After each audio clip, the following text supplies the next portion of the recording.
Capítulo 9. Um momento de cristicidade.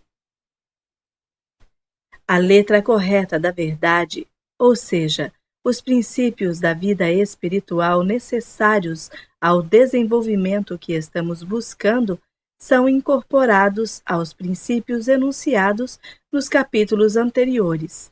Ame a Deus com todo o teu coração, reconhecendo que Ele é o único poder e que não há poder em efeito algum.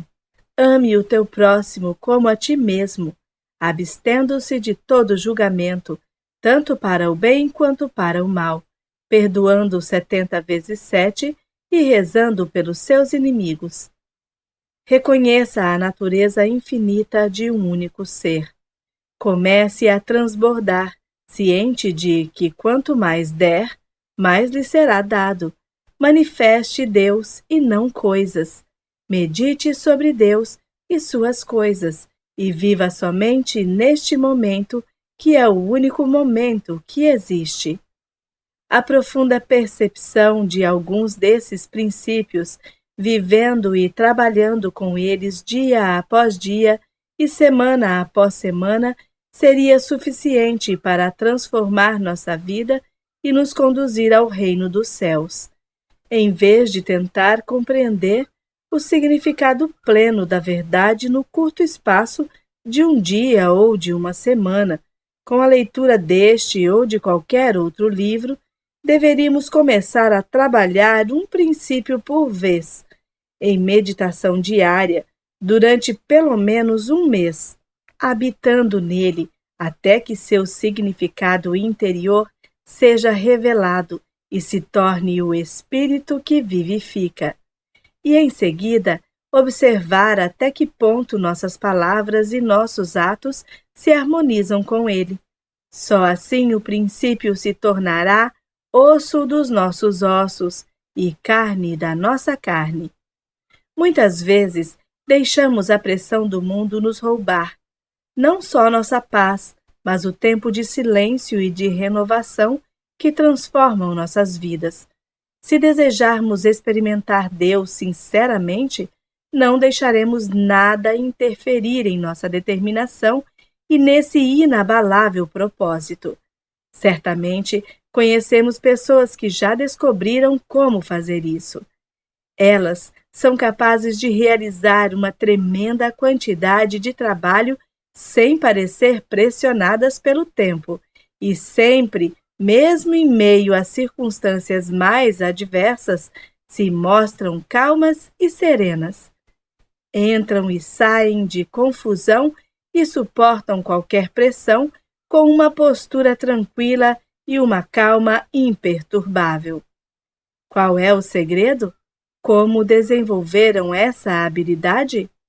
Há uma prática simples, que, se exercitada todos os dias, pode nos trazer paz. É o desenvolvimento de uma consciência do agora, uma vivência do presente. Conseguimos isso conscientemente, treinando-nos a viver só neste agora, reconhecendo em primeiro lugar que não vivemos pelo maná de ontem. Uma vez que vivemos somente pelo maná de hoje, dependemos apenas do que vem a nós hoje e não como resultado de ontem ou do mês passado. Portanto, de nada vale perder tempo pensando nas dívidas ou nas ofensas cometidas contra nós no passado. Somos apenas responsáveis por este dia e este agora. Qualquer que seja o pedido feito a nós, vamos cumpri-lo neste momento. Se alguém nos pedir ajuda, não vamos esperar até a noite, mas respondamos ao chamado no momento em que ele vem. Se houver correspondência a ser respondida, façamos isso hoje, para que na manhã seguinte cheguemos ao nosso trabalho sem nenhuma pendência. É surpreendente a quantidade de tempo extra que temos durante o dia quando resolvemos tudo o que nos é apresentado. A maioria de nós nunca tem tempo livre, porque está sempre tentando terminar um trabalho que se acumulou de ontem e do dia anterior. Trabalho que deveria ter sido feito no dia em que foi apresentado.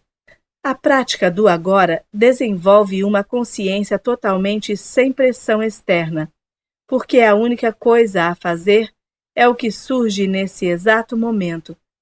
Vivendo nessa consciência, nunca nos preocupamos com o suprimento, nem com o que deve ser feito amanhã. Há somente hoje, há apenas esta hora, apenas este momento do dia. Em seguida, desenvolve-se em nós não fazemos nada. Ele, o Cristo de nosso ser, desenvolve em nós um sentimento de paz, de calma, ao ouvirmos a voz interna que nos diz: eu por mim mesmo nada faço, é o Pai em mim que faz as obras. Eu posso fazer todas as coisas através de Cristo. Eu vivo não mais eu, mas Cristo vive em mim. Quando Cristo vive em mim, quando Cristo vive minha vida por mim, nenhum pedido é feito para mim. Todos os pedidos são feitos a Cristo. O Pai dentro de mim pode realizar mais em 12 segundos do que podemos em 12 horas. Disponha-se a ser chamado a fazer algo sem se ressentir, sem relutar, sem sentir que é demais. Pode ser muito para John, Mary ou Henry fazer, mas nunca é demais para Cristo. Só existe este momento, o momento da cristicidade. É impossível viver no ontem ou no amanhã. O que somos neste instante é o que constitui nossa vida, e, portanto, há apenas um tempo no qual podemos viver, e este tempo é agora, neste instante. Lemos em Isaías: embora os seus pecados sejam vermelhos como o escarlate, se tornarão brancos como a neve. Na mesma linha, o Mestre disse ao ladrão na cruz: hoje mesmo estarás comigo no paraíso. Esses exemplos são indicativos de um único ponto, ou seja, que vivemos num constante agora. O ontem não existe. Na verdade, mesmo uma hora atrás, não existe, e, portanto, todas as coisas que pertenciam a ontem ou a uma hora estão tão mortas quanto o jornal de ontem. Elas não mais nos pertencem, a menos que as revivamos neste momento. É importante mantermos nossa integridade no mais alto grau a todo instante. Ao cometermos um erro, vamos nos empenhar para que isso não aconteça novamente. Somente o que trazemos para o presente pode nos machucar. Não pode nos machucar o que aconteceu no passado, mas sim o que trazemos para o presente do que aconteceu no passado. Se cada um de nós pudesse começar novamente cada dia com a percepção: eu e meu Pai somos um, nossos erros de ontem não fariam diferença desde que não se repetissem hoje. Apenas quando revivemos o ontem e o trazemos para hoje é que os erros nos machucam. Não podemos viver contando com o maná de ontem, nem sofrer com a falta dele. Só conta o que somos, o que temos e o que vivemos neste instante, pois o ontem está somente na nossa memória. Revivemos o passado ao cometermos hoje os mesmos erros de ontem.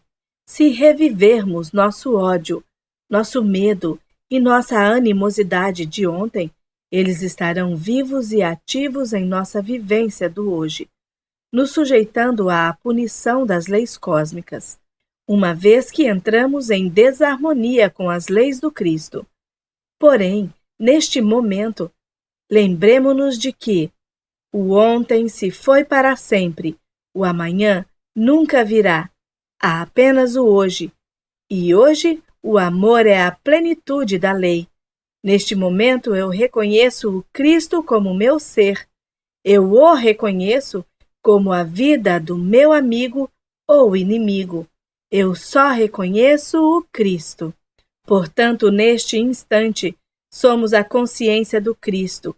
Estamos alinhados com a lei cósmica e todo o poder da divindade flui através de nós para perdoar nossas ofensas, assim como nós perdoamos a quem nos tem ofendido, para não nos deixar cair em tentação, nos mantendo na direção da realização espiritual. Vamos nos ater fielmente à cristicidade. Ide e não pecai mais. Não faz diferença quão graves nossos pecados foram há um momento atrás, e se neste momento reconhecemos o Cristo. Cristo como onipotência, Cristo como nosso ser individual, Cristo como o único poder em nossa experiência. Só assim somos os filhos de Deus. Assim estamos alinhados com o poder cósmico e todas as forças do mundo se unem para nos defender, nos apoiar, nos sustentar e nos manter. Nem eu vos condeno, mas ide e não pecai mais. Esta é a hora do nosso arrependimento. Convertei-vos e vivei. Este é o nosso momento de aceitar o Cristo.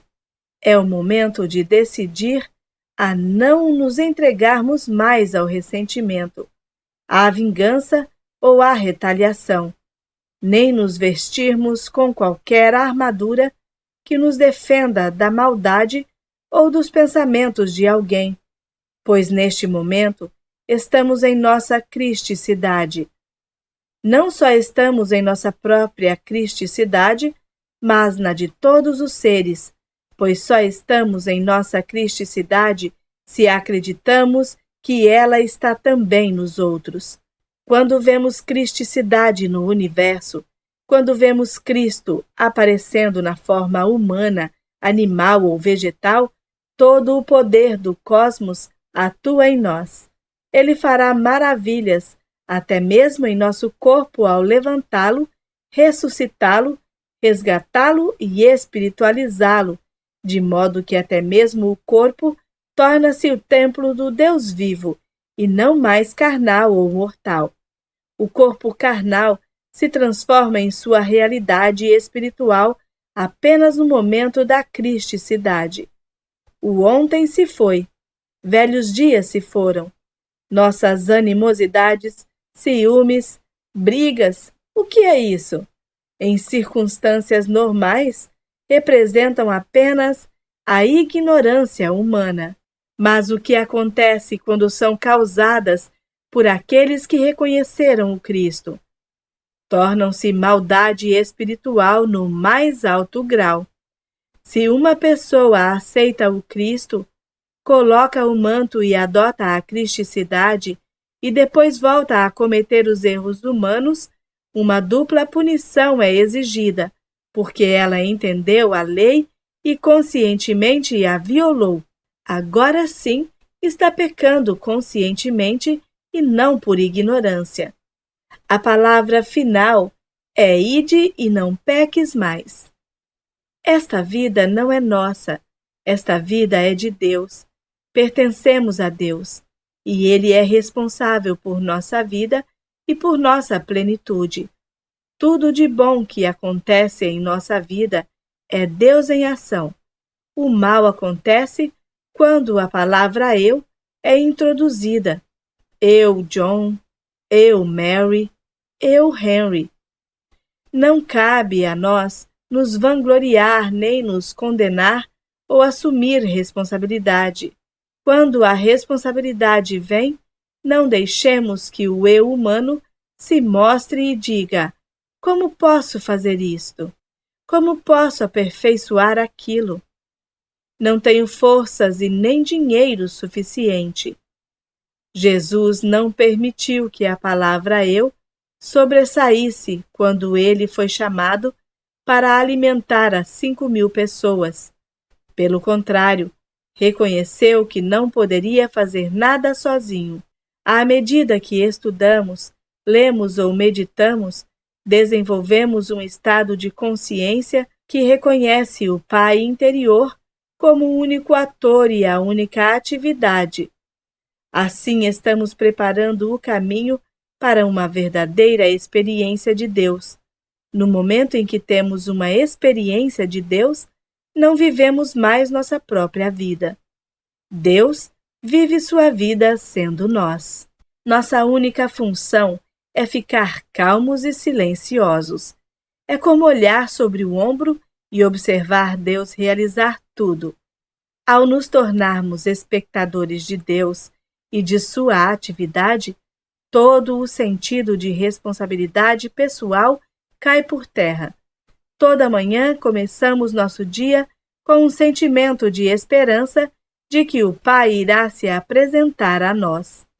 Frente a uma tarefa, sorrindo, nos lembraremos que aquele que nos deu tal tarefa a executará. O dia inteiro é preenchido com a alegria de observar a glória do Pai se desdobrando através de nossa experiência individual. Nós nos tornamos espectadores de Deus com a nossa própria aparência. E o que dizer de todas as pessoas mundo afora com quem entramos em contato todos os dias? Elas representam o nosso conceito finito de Deus, mas são, na verdade, Deus manifestado como o Filho. O Pai e o Filho sendo um só. Deus, o invisível, e o Filho, o visível. Enxergar isso é ser capaz de viver como um espectador de Deus, realizando o que nos é dado a fazer, um espectador de Deus como lei divina de harmonia. Esta lei de ajuste atua revelando a harmonia eterna toda vez que a colocamos em prática.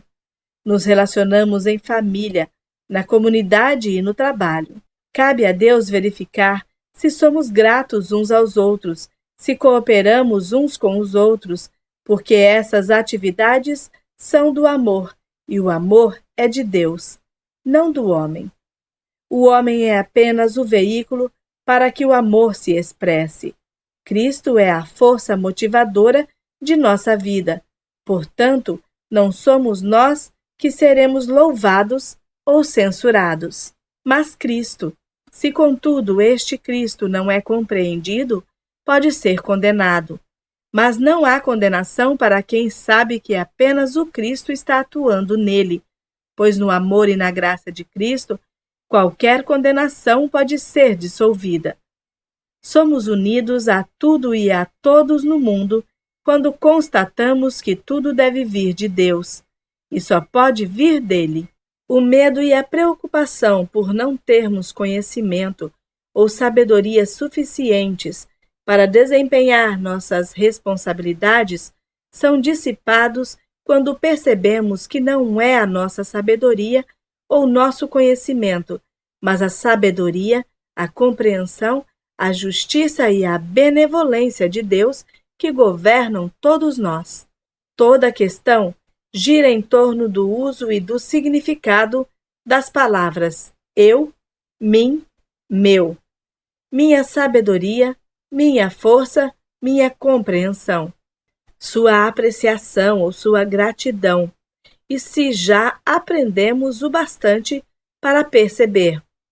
Não me importa se alguém é grato, amoroso ou é justo. Renuncio a tudo isso. Busco amor, justiça, reconhecimento, recompensa e compensação em Deus e de Deus. No momento em que tomamos essa atitude, nos libertamos do mundo. O maior mestre disse: minha doutrina não é minha, mas é do Pai que me enviou. Se eu falo por mim mesmo, sou testemunho de uma mentira. Isso nos ensina que só Deus pode realizar, amar, pensar, curar, alimentar, suprir. Somente Ele pode expressar sabedoria e alegria. Podemos fazer todas as coisas através de Deus, mas sem Ele não podemos fazer nada. Somos o veículo através do qual Ele se manifesta. Finalmente, é preciso abrir mão do sentido pessoal do ego com sua carga pesada de responsabilidade e deixar a divina presença assumir. Devemos começar agora, porque tudo o que acontece, acontece agora. Neste minuto, comecemos a perceber que apenas Deus age como meu ser. Apenas Deus age como todas as pessoas na face da terra. Não mais me prendo às pessoas em minha experiência. Deixo todos irem e só busco em Deus aquilo que até então eu esperava dos homens. Esse é o segredo da vida. Esse é o segredo do primeiro mandamento. Apenas Deus é poder. Nunca adore o efeito, adore apenas a Deus. Deixai-vos do homem, cujo fôlego está nas suas narinas, pois em que se deve ele estimar? Não ponha a vossa fé em príncipes. É do agrado do Pai dar-nos o reino. Por que então buscá-lo no homem? Por que buscar no homem aquilo que é do agrado do Pai nos dar? Por que buscar nos pais, filhos, parentes ou amigos, se todo o tempo nossa plenitude está em Deus? No momento em que optarmos pela vida do Espírito, a suficiência através de Cristo, nenhuma das coisas que afligem o mundo irá nos afligir. Entramos nesse momento na unidade com a lei espiritual. Buscamos o eu do nosso próprio ser para preencher cada uma de nossas experiências, entregando toda a responsabilidade ao nosso Cristo. Quando nos empenhamos em libertar todos da escravidão da crítica, condenação e julgamento, o mundo inteiro poderá entrar em colapso, mas não onde nós estamos e nem perto de nossa morada. À medida que estivermos dispostos a abrir mão das coisas e das pessoas deste mundo, nos libertaremos. Libertando o homem cuja respiração está em suas narinas, ele nunca mais será um problema. As pessoas se ressentem, lutam e resistem a nós somente na proporção em que aprendemos. No instante em que lhe damos a liberdade ao dizermos: você não me deve nada, meu bem é de Deus, então vamos viver juntos e compartilhar. Nos livramos de todo ódio, de toda inveja e de todo ciúme. E o mais importante, vivemos na união consciente com Deus. Esse é o segredo da vida espiritual. É o segredo da vida mística. Eu e meu Pai somos um. E tudo que o Pai tem é meu. Isso tem a ver com alguém mais no mundo? Quando nossa confiança está em Deus, nunca nos desapontamos, pois Deus nunca falha com ninguém. Nunca vi um justo pedindo pão.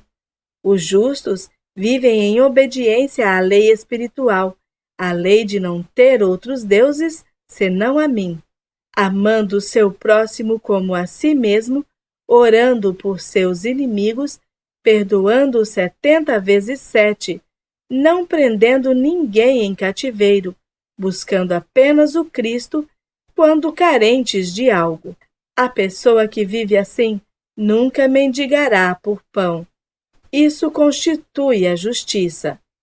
A união consciente com Deus, a percepção de Deus como Pai ou como o princípio criativo.